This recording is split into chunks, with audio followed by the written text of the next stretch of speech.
내 손자에게 들려주는 요한계시록 이야기. 요한계시록 2장, 3장.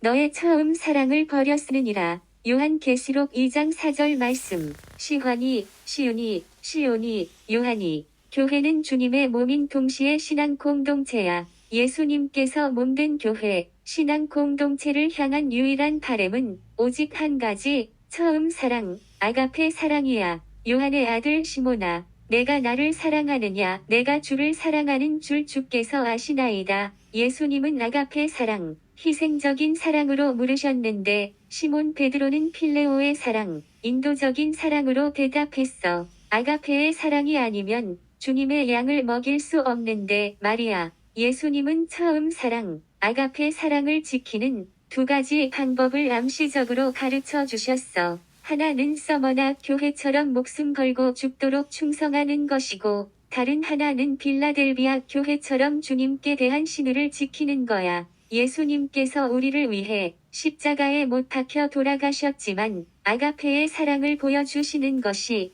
결코 쉬운 일이 아니었던 것처럼 우리가 아가페의 사랑으로 주님을 사랑하는 것도 결코 쉬운 일이 아니야. 그렇지만 주님이 그걸 원하시는 걸 어떡하지? 그런데 예수님의 제자들은 성령 세례를 받고 열심히 복음을 전하고 부지런히 교회를 세우고 성령의 감동으로 성경을 기록하고 마지막으로는 예수님처럼 순교의 제물이 되었어. 그래서 사도들의 시대 1세기의 순교자가 제일 많이 나왔어. 그러니까 너희들도 순교자의 정신으로 처음 사랑을 지켜야 한다는 거야. 주님 제일주의로 사는 거야.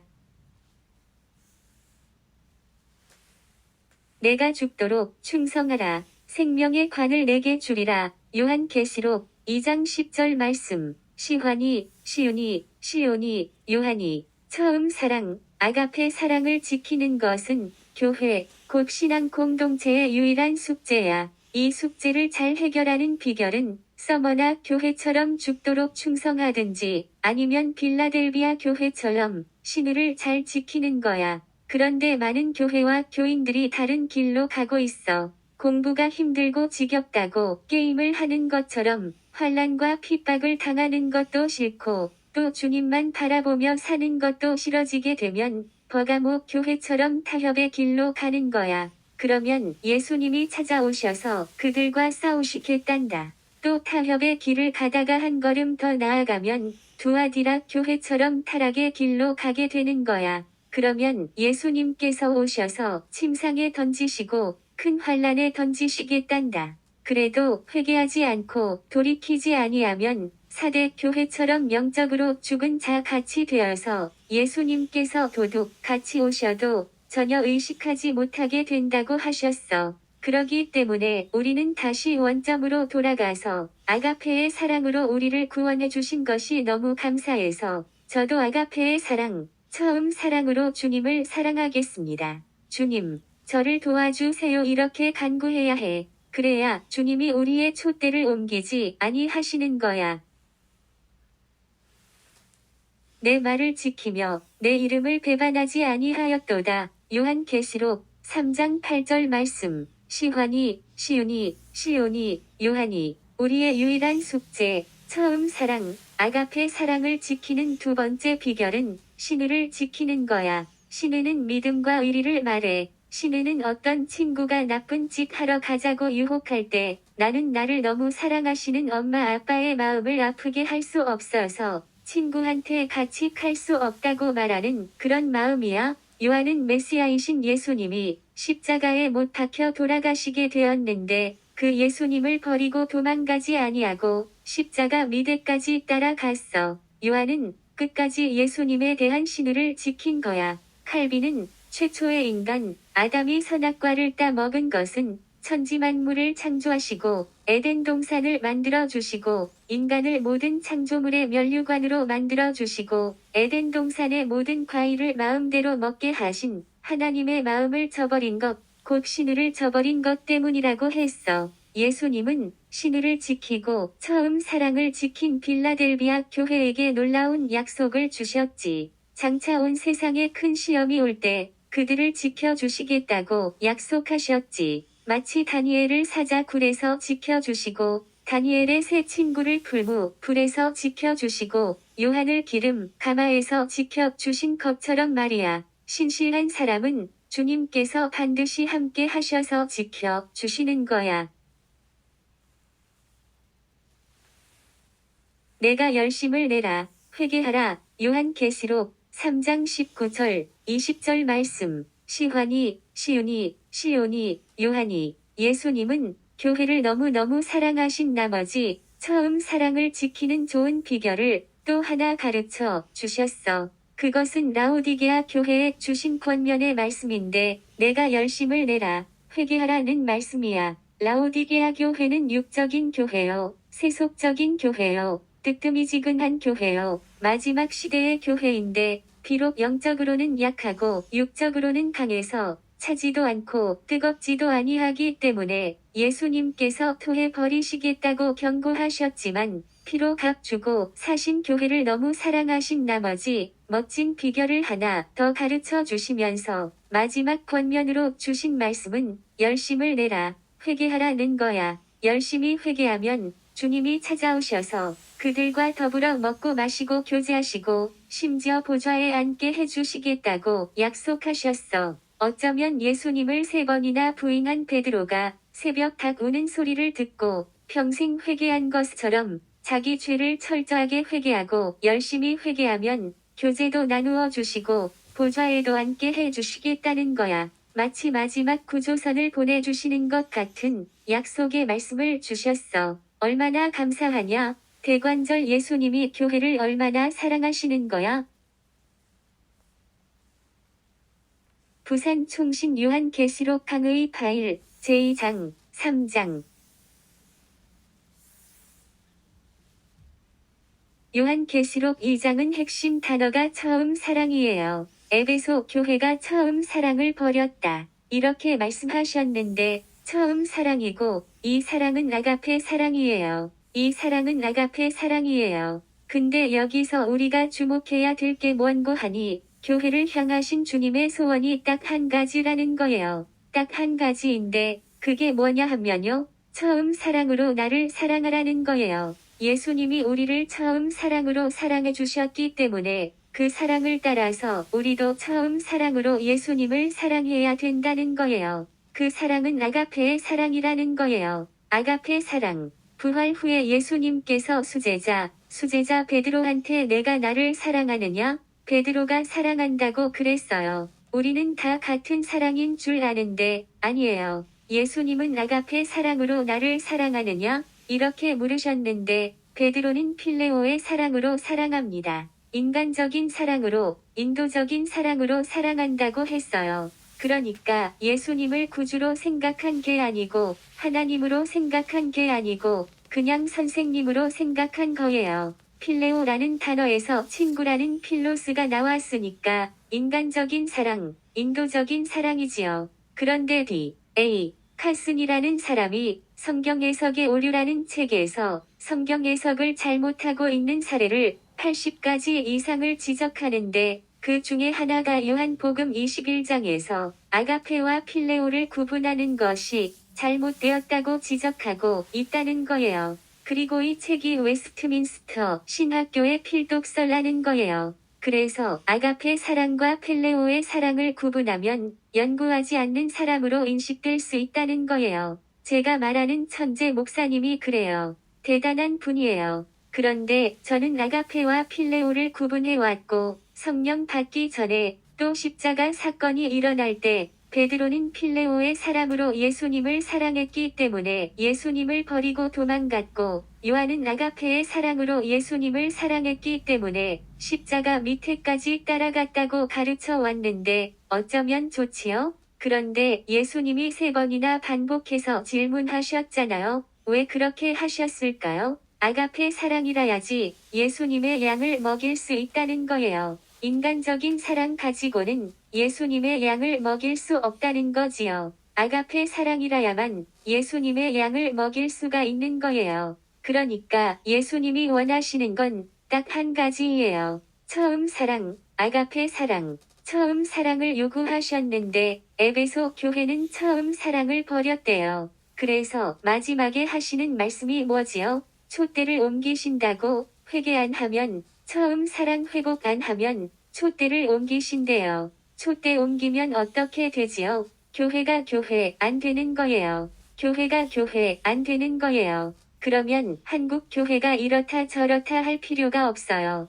예수님은 교회를 향해서 무엇을 원하시는가요? 처음 사랑을 원하시는데, 그런데 지상 교회는 에베소 교회처럼 그 사랑을 점점 잃어가고 있는 거예요. 또 거기에 개의치도 않고 있어요. 마음을 두지 않고 있다는 얘기예요. 요즘 목회가 왜 어려운가요? 우리나라에 이름 있는 목사님들이 모여서 토론회 하시는 걸 봤는데요. 가장 큰 원인으로 꼽는 것이 뭔고 하니 교인들의 자기 사랑 때문이라는 거예요. 저도 그 말씀을 듣고 공감을 했어요. 30년, 40년 전에 우리가 개척할 때는 그래도 목회자들이 주님 사랑, 교회 사랑, 영혼 사랑을 외치면 교인들이 동조해 주었어요. 그렇게 못해도 동의는 해 주었어요. 그런데 지금은 너무너무 다른 것 같네요. 제가 30살이 될 때까지는 사는 게 좀 힘들다. 다른 사람들도 힘들게 보인다. 이런 생각이 들었는데요.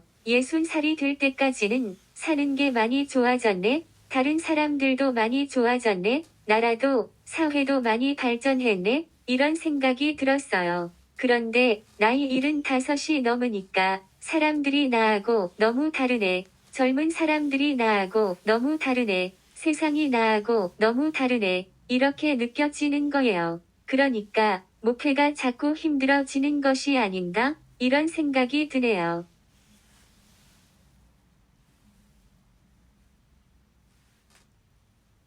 그런데 제가 계속 본문을 파고드니까 이런 걸 발견하게 되는데요. 처음 사랑을 유지하는 비결이 무엇인가? 환난과 핍박이에요. 환난과 핍박은 외적인 비결이에요. 그래서 서머나 교회를 칭찬하시는 거예요. 서머나 교회를 칭찬하신 거예요. 내가 죽도록 충성하라. 그리하면 내가 생명의 면류관을 내게 주리라. 이렇게 말씀하셨어요. 외적인 환난과 핍박이 있고 그 결과 마지막에는 순교자가 되니까 그러므로 죽도록 충성하라 그러신 거예요. 이 말씀이 무슨 말씀이에요? 그냥 충성하다가 죽어라. 그러면 생명의 면류관을 주겠다. 이런 말씀이지요. 순교자가 되라는 얘기예요. 순교자 되라. 그리고 또 하나는 괄호를 해놓았는데 그 이유는 3장에 나오기 때문에 그랬어요. 빌라델비아 교회. 그래서 여기서 칭찬만 들은 교회가 서머나 교회,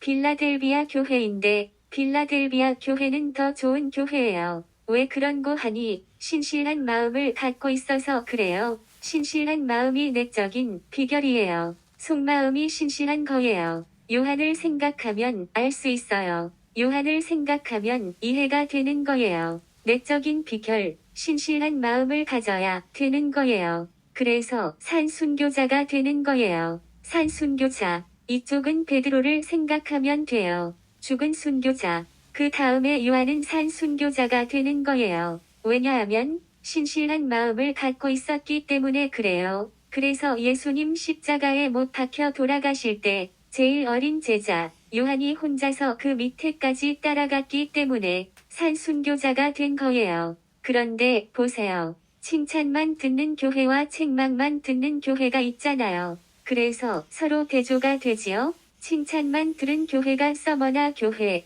빌라델비아 교회예요. 책망만 들은 교회가 사대 교회, 라오디게아 교회예요. 그래서 칭찬만 듣고 책망만 들으니까 대조가 되잖아요. 그 다음에 칭찬도 듣고 책망도 들은 교회는 에베소 교회, 버가모 교회, 두아디라 교회이에요. 그런데 여기서 우리가 주의를 기울여야 되는데요. 처음 사랑을 상실하면 예수님이 어떻게 하신다고 그러셨지요? 촛대를 옮긴다고 말씀하셨어요. 어느 교회를 향해서요? 에베소 교회를 향해서요. 그러면 에베소 교회가 처음 사랑을 회복하려고 하면 어쩔 수 없이 환난과 핍박을 당해야 되는 거예요. 환난과 핍박을 당해야 되고 처음 사랑을 유지하려고 하면 환난과 핍박 속에서 살아남아야 되는 거예요. 그런데 환난과 핍박을 당하기가 싫잖아요. 그래서 처음 사랑을 잃어버리게 되잖아요.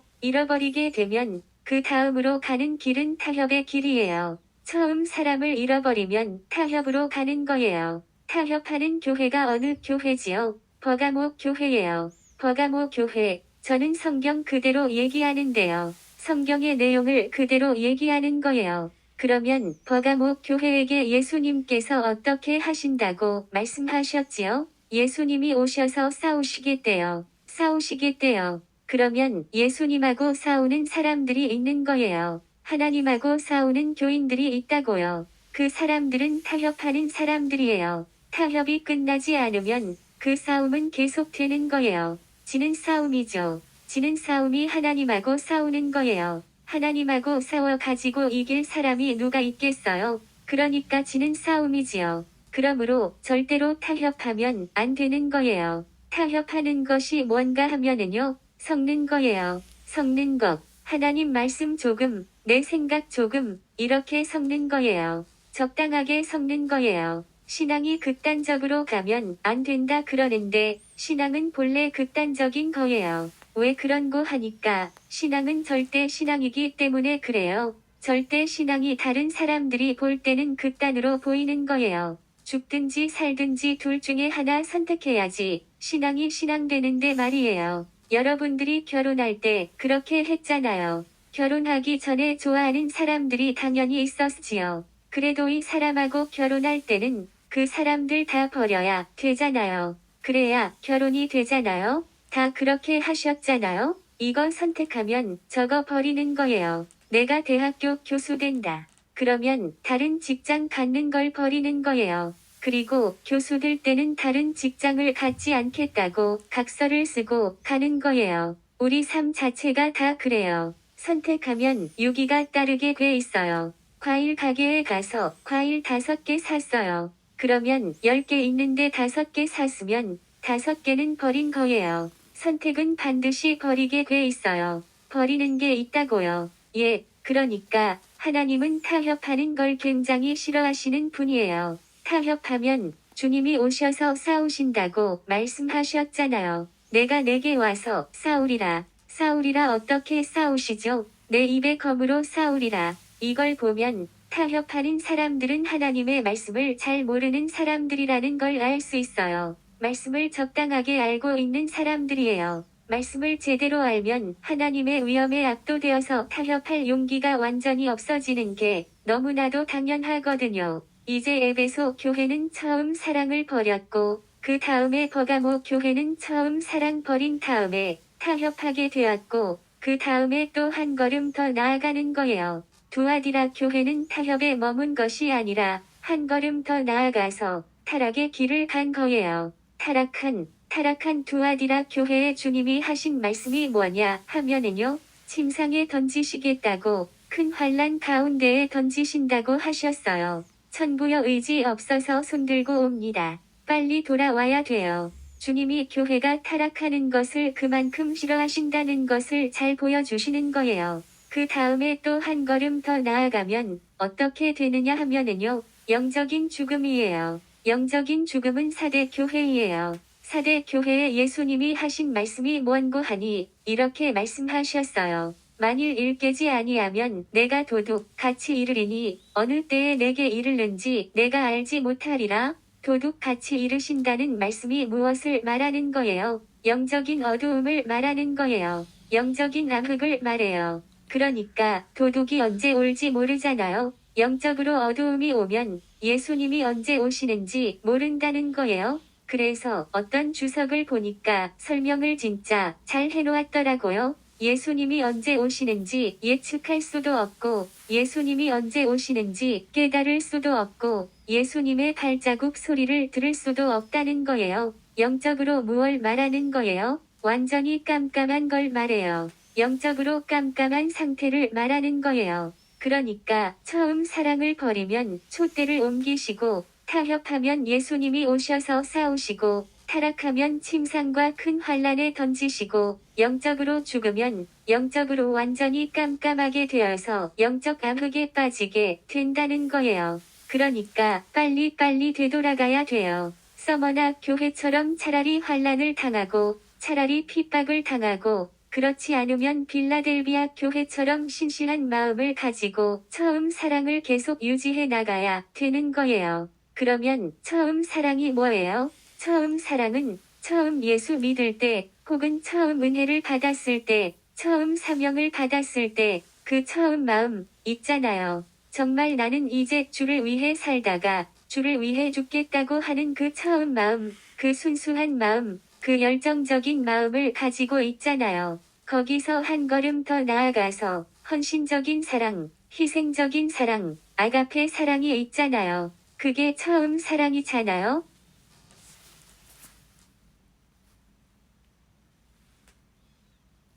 핵심 구절은 4절 5절, 4절 5절이에요. 처음 사랑을 버렸다고 말씀하시면서 회복하라고 말씀하신 건데 이게 핵심이에요. 그런데 10절이 너무 중요해서 놓칠 수가 없어서 이렇게 해놓은 거예요. 4절, 5절을 빨간 글자로 만들어 놓은 것은 이미 다루었기 때문에 핵심 구절이지만 지나가고요. 이제 여기서 10절을 다루려고 이렇게 해놓은 거예요. 거기에 보면 내가 죽도록 충성하라. 그리하면 내가 생명의 관을 내게 주리라. 충성하라 하는 말씀, 충성하라는 말씀, 이거 충성이라는 말씀을 우리가 잘 살펴봐야 되는데요. 헬라어로는 충성의 뿌리, 충성의 어원은 페이쇼이에요. 페이쇼에서 충성스러운 형용사 피스터스가 나오고 믿음, 명사 피스피스가 나오는 거예요. 이번에 제가 정리하면서 크게 놀라게 되었는데 우리 한글 신약 성경에는 충성이라는 말이 나오잖아요. 그런데 신약 영어 성경에는 충성을 말하는 faithfulness라는 말이 하나도 없는 거예요. 구약 영어 성경에는 충성을 말하는 faithfulness가 19번이나 나오는데 신약 영어 성경에는 한 번도 안 나오는 거예요. 그리고 우리 성경에는 충성이라는 단어가 17번 나오지만 충성이라는 명사는 한 번밖에 안 나오는데 영어 성경에 찾아 들어가 보니까 페이스 믿음으로 번역돼 있고 그것을 의역해서 우리 한글에는 충성이라고 말하고 있어요. 이게 새로운 발견이에요. 그리고 믿음도 충성도 페이쇼에서 나오는데 페이쇼는 믿는다 동사거든요. 그러니까 죽도록 충성하라. 이 말씀을 다르게 표현하면 죽도록 믿으라. 죽을 정도로 믿어라. 믿다가 죽으라. 이런 의미가 밑바닥에 깔려 있는 거예요. 요한계시록을 정확하게 해석하려고 하면 단어의 뜻을 잘 알아야 하는데요. 우리 말만 가지고 안 되고요. 영어만 가지고도 안 돼요. 헬라어를 찾아 들어가서 어원을 찾아봐야 그 본래의 뜻을 잘 알 수가 있어요. 왜 그런고 하니 영어의 아버지는 라틴어고 라틴어의 아버지는 헬라어거든요. 그러니까 헬라어는 영어의 할아버지잖아요. 할아버지한테 가서 물어보면 잘 설명해 주시는 식이지요. 그래서 언어 플레이를 해야 단어의 뜻을 잘 알 수 있고 단어의 뜻을 잘 알아야 문장을 잘 이해하고 해석을 정확하게 할 수 있는 거예요. 그렇게 하지 아니하면 상상으로 짐작하게 되는데 영감은 좋은 거지만 영감도 기록된 정확한 말씀의 지배를 받기 때문에 헬라어를 통해서 문장을 정확하게 해석해 놓고 영감을 받아야 바른 진리를 붙잡을 수 있는 거예요. 그런데 이미 말씀드린 대로 믿음과 충성의 어원을 보면 페이쇼인데 믿는다는 말이지만 사전을 찾아보면 설득하다가 제일 먼저 나오거든요. 정확하게 말씀드리면 성경에서 페이쇼를 설득하다로 번역한 것은 22번 나오고요. 믿는다로 번역한 것은 11번 나와요. 그러니까 믿는다는 말보다 설득하다는 말이 더 먼저 나오고 더 많이 나오는 거예요. 어원적으로, 사전적으로 보면 그렇다는 거예요. 여기서 우리는 놀라운 사실 하나를 발견할 수 있는데요. 그것은 바로 믿음은 설득과 밀접한 관계를 가지고 있다는 거예요. 한마디로 말하면 믿음은 설득력이 있다는 거예요. 믿음이 있으면 설득력이 생긴다는 거예요. 믿음과 설득은 뗄래야 뗄 수 없다는 거예요. 믿음을 설명할 때 설득으로 설명하면 잘 이해가 된다는 거예요. 제 막내 동생이 자기 교회의 신앙이 좋은 집사님 한 분이 있는데 진짜 간증을 잘 한다고 자랑을 해요. 제가 그 말을 듣고 그냥 가만히 넘어갈 수가 없었어요. 그분한테 얘기해서 청도 동산 기도원으로 좀 오시라고 그래라. 그래 가지고 1대1로 만나 가지고 간증을 들었어요. 지금도 기억하는 거 두 가지가 있어요. 하나는 자기는 하나님 앞에 대예배 드릴 때 기도를 이렇게 한대요. 하나님 아버지, 오늘 목사님을 통해서 우리 자손만대가 복을 받을 말씀을 주세요. 그러면 하나님께서 말씀을 부어주시는데 부지런히 적어 가지고 집에 가지고 와서 밤 11시에 아들 딸을 안혀놓고 얘들아, 오늘 하나님이 엄마한테 말씀을 주셨는데 내가 이걸 너희들한테 안 전하면 내 가슴이 터질 것 같다. 그러면서 애들 데리고 예배를 드리고 말씀을 전한다는 거예요. 그렇게 자녀를 키워 놓으니까 학교에 가서 전교회장도 되고 종교부장도 되더라는 거예요. 또 하나는 자기 아버지가 이제 겨우 교회에 출석하시는데 이렇게 말씀드렸대요. 아버지가 저를 사랑하시기 때문에 돈이 많으면 저한테 1억이라도 주실 수 있잖아요. 1억을 주시고도 남지요. 그런데 아버지, 저는 1억을 안 주셔도 괜찮아요. 저를 위해서 새벽마다 교회에 가서 기도해 주시면 저한테는 1억 주시는 것보다 더 좋아요. 이렇게 말씀드리니까 교회 나오신 지 얼마 안 되시는 아버지가 새벽 기도 꼬박꼬박 나가셔서 자기를 위해서 기도해 주신다는 거예요. 아버지가 고등학교 영어 선생님 하시던 분인데 딸의 말을 듣고 1억 주시는 마음으로 새벽 기도 하신다는 거예요. 이렇게 믿음이 있으면 설득력이 있는 거예요. 러시아에 가니까 참 재미있는 일들이 있어요. 그 사람들을 고려인이라고 부르는데 우리가 막 얘기를 하면 문화의 갭이 있고 세월의 갭이 있어서 무슨 말인지 잘 못 알아들어요. 그래서 한참 멍하니 있다가 시간이 좀 지나고 난 다음에 겨우 알아들어 가지고 고개를 끄덕끄덕하면 그런 현상이 거기서는 자주 나타나니까 자기들끼리 뭐라고 얘기하는 고 하니 이제 도착했다. 그러는 거예요. 이제 도착했다고 그러는데요. 그거 참 재미있더라고요. 아무리 설명해도 잘 모르다가 좀 기다려 주니까 나중에 가서 깨닫게 되더라고요. 그게 믿음이죠. 그게 믿음이에요. 믿음은 자기 설득력이 있어요. 설득력이 있는 거예요. 여기서 무엇을 말하느냐 하면은요. 우리가 말귀를 잘 알아들어야 된다. 그러잖아요. 말의 의도를 잘 알아야 되는데요. 내가 죽도록 충성하라. 우리는 충성을 강조하는 걸로 알고 있잖아요. 많은 목사님들이 충성을 강조하기 위해서 이 본문을 선택하지 않나요? 그래서 우리도 모르는 사이에 충성을 강조하는 말씀으로 기억하고 있는데 아니에요. 요한계시록 전체의 흐름에서 보면 또 승리의 비결 차원에서 보면 죽으라는 거예요. 죽으라는 거예요. 그러면 어떻게 하신대요? 생명의 면류관을 주신다는 거예요. 영원한 생명을 주신다는 거예요. 그리고 영원한 생명을 주신다는 약속을 붙잡고 이 말씀을 다시 살펴보면 충성하라는 말이 아니라 죽으라는 말이에요. 육신의 생명을 내어 놓아라. 그러면 그것보다 더 좋은 영원한 생명 줄게. 이런 말씀이에요. 많은 분들이 요한계시록을 해석할 때 순교 사상을 빼고 해석하고 있는데요. 물론 교인들한테 부담을 안 주려고 그러시는지 모르지만 혼자 계시록을 읽고 묵상할 때는 주기철 목사님처럼 손양원 목사님처럼 일사각오의 심정으로 묵상하는 게 옳다고 생각해야 되거든요. 손양원 목사님이 순교당하시고 시신을 애양원으로 옮겨 오셨을 때 손양원 목사님 사모님이 하시는 말씀이 주기철 목사님을 그렇게 좋아하시더니 결국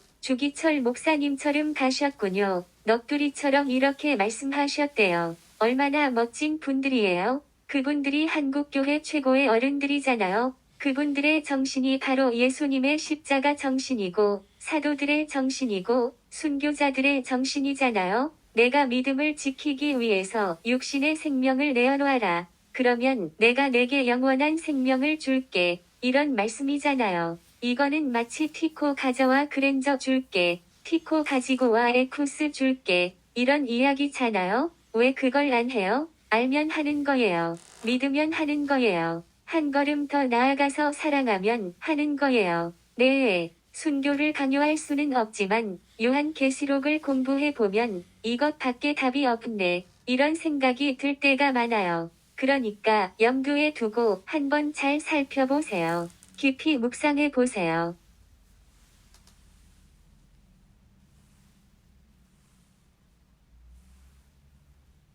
그 다음에는 3장이에요. 앞으로 나아가면서 정리를 잘 하고 가야 하는데요. 1장은 예수님과 요한의 만남이잖아요. 2장, 3장은 지상교회이에요. 그래서 7교회가 나오거든요. 그때 그 당시에도 7교회가 있었고요. 또 2000년 기독교 역사 속에서도 7교회가 있었고요. 또 지금 이 시대에도 7교회가 있는 거예요. 그러니까 지상교회의 대표가에서 버두, 사빌라, 7교회인데 그러면 지상에 있는 모든 교회가 이 7교회 중에 한 교회에 속하고요. 지상의 어떤 교회든지 그 교회가 정상적인 교회라면 다 이 7교회 중에 한 교회에 속하는 거예요. 그러면 지금 한국 교회는 어떤 교회에 속합니까? 이렇게 물으면 기도 많이 하시는 분들, 성령의 음성을 듣는 분들은 라오디게아 교회에 속한다. 이렇게 얘기해요. 육적으로 부유한데 영적으로 피폐한 교회, 세상과 가까운 교회, 세속적인 교회.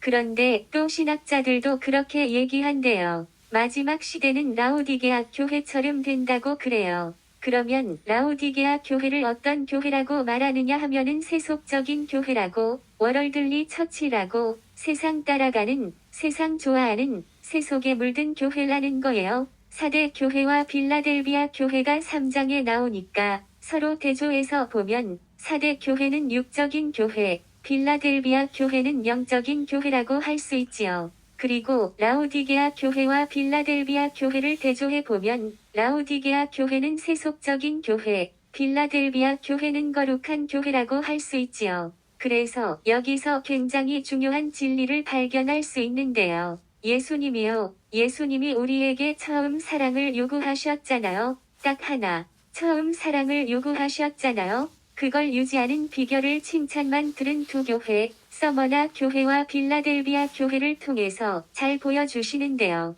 그게 바로 충성과 신의라는 거예요. 충성과 신의. 신의가 뭐죠? 신의는 믿음과 의리예요. 믿음과 의리. 이게 굉장히 중요한 단어인데요. 영어에 피델리티라는 단어가 있어요. 너무 좋은 단어이에요. 믿음과 의리가 있다는 건 한 남자와 한 여자가 결혼해서 죽을 때까지 헤어지지 않고 같이 살아가는 그걸 신의라고 그래요. 그게 신의예요. 그런데 처음 사랑을 유지하는 비결이 뭔고 하니까 충성과 신의인데 그 결과가 뭐냐 하면 생명과 거룩이라는 거예요. 생명과 거룩. 생명과 거룩을 가져오게 되니까 처음 사랑을 유지해야 된다는 거지요. 그런데 이제 여기서 중요한 이야기 하나, 이 신의를 설명하기 위해서 하는 얘기인데요. 최초의 인간 아담이 처음으로 죄를 지었는데 그 원인이 뭐냐? 이거 신학적으로 많이 다루고 있어요. 그런데 어거스틴은 뭐라고 했는고 하니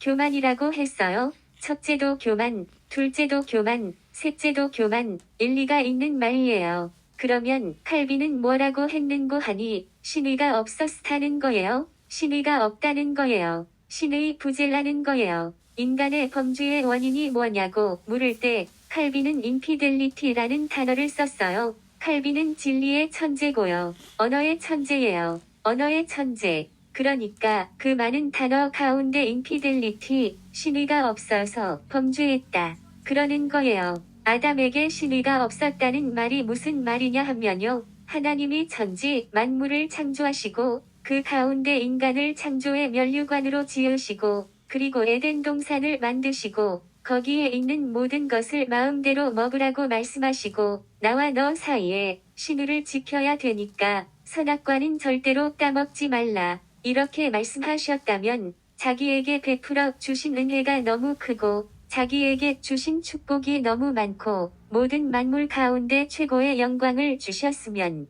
하나님의 은혜, 하나님의 사랑이 너무너무 감사해서 하나님이 먹지 말라고 하신 선악과를 따먹으면 안 된다는 거예요. 그게 신의라는 거예요. 아담에게는 그런 신의가 없어서 선악과를 따먹고 말았다는 거예요. 칼빈은 신의가 없었다고 그래서 선악과를 따먹었다고 그렇게 얘기하는 거예요. 범죄의 원인을 정확하게 간파한 거예요. 그래서 칼빈은 역시 칼빈인 거예요. 어떤 중학생이 친구들과 함께 어울려 놀다가 갑자기 한 친구가 나쁜 짓 하러 가자 재미있다, 스릴 있다고 유혹할 때 부모님의 사랑을 많이 받은 친구는 내가 나쁜 짓 하면 우리 부모님이 너무 마음의 상처를 받는다고, 날 사랑하는 부모님을 실망시킬 수 없다고, 나는 같이 갈 수 없어 하고 돌아설 때 그 마음이 바로 신을라는 거예요. 근데 저는 지금까지 처음 사랑을 유지하는 비결이 두 가지 밖에 없는 줄 알았는데 한 가지 더 있는 것을 발견했어요. 미온적인 신앙을 가진 라오디게아 교회에게 주시는 말씀인데요. 미온적인 신앙인들에게 예수님이 무엇을 원하시는 고하니 열심을 내라, 회개하라고 말씀하셨어요. 열심을 내라, 회개하라. 그러면 내가 가서 너와 더불어 먹고 마시리라. 교제하시겠다고 말씀하시고 또 내 보좌에 앉게 해주시겠다고 약속하셨어요. 그러니까 여기에 또 다른 한 길이 있는 거예요. 미온적인 신앙이라도 열심을 내고 회개하면 예수님이 찾아오셔서 교제하시고 또 보좌에 앉게 해주시겠다고 제3의 길을 또 하나 보여주시는 거예요. 네, 그러니까 환난 당하는 것도 너무 힘들어서 싫고 신의를 지키는 것도 너무 어려워서 싫은데 보너스로 또 한 길을 보여주시니까 얼마나 감사한지 몰라요. 이걸 보면 예수님이 교회를 얼마나 사랑하시는지 잘 보여주시는 거예요. 다시 정리하면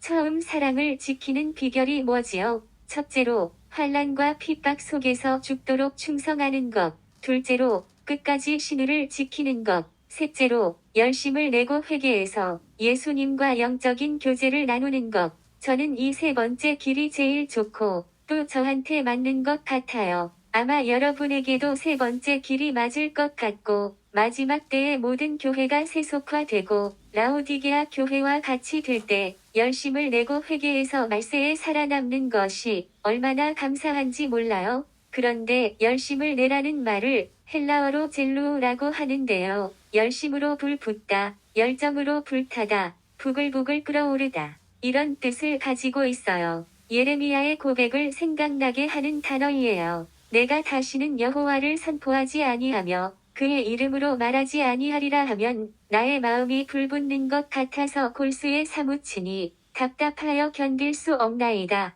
예레미야 20장 9절. 3장 핵심 구절이 10절인데요. 10절에 보면 뭐라고 기록되어 있는 고하니 이렇게 돼 있어요. 내가 나의 인내의 말씀을 지켰은즉 내가 또한 너를 지켜 시험의 때를 면하게 하리니. 시험의 때, 그러면 우리는 가볍게 생각하잖아요. 시험 당할 때 면하게 해주시는가 보다. 혹은 나 시험만 당하게 해주시는가? 이러잖아요. 그런데 그 뒤에 나오는 말씀을 보면 이는 장차 온 세상에 임하여 땅에 거하는 자들을 시험할 때라. 이렇게 말씀하고 있어요. 그러면 이 말씀을 들으면 이제 뒤에 나오는 환란이 어떤 거라는 걸 알 수 있잖아요. 간단하게 말하면 7인 재앙, 7 나팔 재앙, 7 대적 재앙, 새 시리즈 재앙을 당할 때 순교자들이 많이 나오게 되는데 그때 지켜주신다는 말씀이에요. 그래서 환란을 면하게 해 주신다는 거지요. 환란을 면하게 해 주시는 것이 뭘 말하는 거예요? 환란을 면제시켜 주시니까 어떻게 되는 거예요?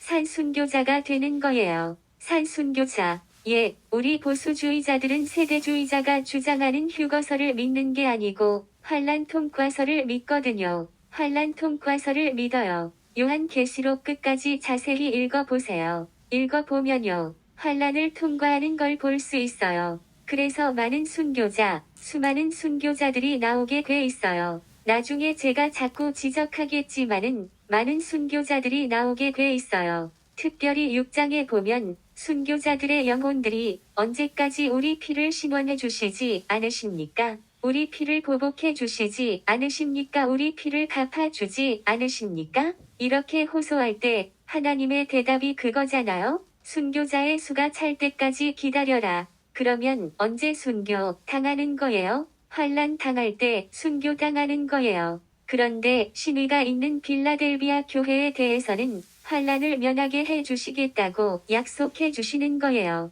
그러니까 요한처럼 산 순교자가 되는 거예요. 요한이 도미티안 황제에 의해서 기름 가마에 던져졌는데 안 죽고 살아났잖아요. 왜 그래요? 예수님의 십자가 밑에까지 따라가서 신우를 지켰기 때문이지요. 베드로는 신우를 버렸다면 요한은 신우를 지켰거든요. 그래서 산 순교자가 된 거예요. 다니엘도 그렇죠. 끝까지 믿음을 잘 지켰지요. 끝까지 믿음을 잘 지키니까 사자굴에 들어가도 죽지 않고 살아서 산 순교자가 되었잖아요. 다니엘의 세 친구들도 그래잖아요. 풀무불에 던져져도 죽지 않고 살아서 하나님께 영광을 돌렸잖아요. 성경이 다 증거해주고 있잖아요. 예수님 말씀이 그거잖아요. 자기 목숨을 얻고자 하는 자는 잃을 것이요. 베드로는 이렇잖아요. 잃고자 하는 자는 얻으리라. 요한은 잃지 않고 얻었잖아요. 그러니까 예수님의 말씀대로 그대로 된 거예요. 그러기 때문에 우리는 말세의 선택을 잘 해야 되는 거예요. 말씀 붙들고 어느 쪽에 서는 게 좋은지를 잘 선택해야 하는 거예요. 이것이 말세의 경건과 지혜이에요. 우리는 요한처럼 죽을 각오를 해야 되고요. 다니엘처럼 사자굴에 들어가게 된 것을 알고도 전에 행하던 대로 기도하고 감사해야 되고요. 주를 위해서 자꾸 죽으려고 그래야 되지요. 그래야 살려주시는 거예요. 자꾸 살려고 하면 사람이 비겁해지는 거예요. 결국은 죽고 마는 거예요. 그 다음에 4장, 5장은 천상교회예요. 2장, 3장은 지상교회. 그래서 두 교회가 잘 대조가 되고 있어요. 지상교회와 천상교회가 잘 대조되고 있지요. 그러면 지금까지 묵상한 걸 정리하면 이렇게 되는 거예요. 1장은 천상의 대표인 예수님이 찾아오셔서 지상교회의 대표인 요한을 만나 주시고 그래서 멋진 만남이 이루어지고 그 만남을 통해서 계시를 주셨지요. 2장, 3장은 지상교회를 말하는데 지상교회는 예수님이 오직 한 가지 처음 사랑, 아가페 사랑을 요구하시고 또 처음 사랑을 유지하는 비결은 환난과 핍박 속에서 죽도록 충성하든지 끝까지 신우리를 지키든지 아니면 열심을 내고 회개하든지 셋 중에 하나. 그 다음에 그 결과는 뭐냐 하면 생명과 거룩과 교제예요. 그 다음에 4장, 5장은 천상교회지요. 천상교회는 뭘 하지요? 성부 하나님, 성자 하나님께 경배 드리는 거예요. 경배. 그래서 4장의 제목도 천상교회, 천상예배, 5장의 제목도 천상교회, 천상예배. 4장은 성부 하나님께 경배 드리고 5장은 성자 예수님께 경배 드리지요. 그 다음에 경배 드리는 이유를 보니까 성부 하나님은 창조하셨기 때문에 경배 드리고 성자 하나님은 우리를 구원하셨기 때문에 우리의 구원을 위해서 십자가에 못 박혀 돌아가셨기 때문에 대속의 죽음을 당하셨기 때문에 경배 드리는 거지요. 1장에서 5장까지 구조가 딱딱 맞아 떨어지잖아요. 요한계시록 전체가 탄탄한 구조로 꽉 짜여져 있는데 제가 도전장을 드립니다. 한번 부지런히 연구해 보세요.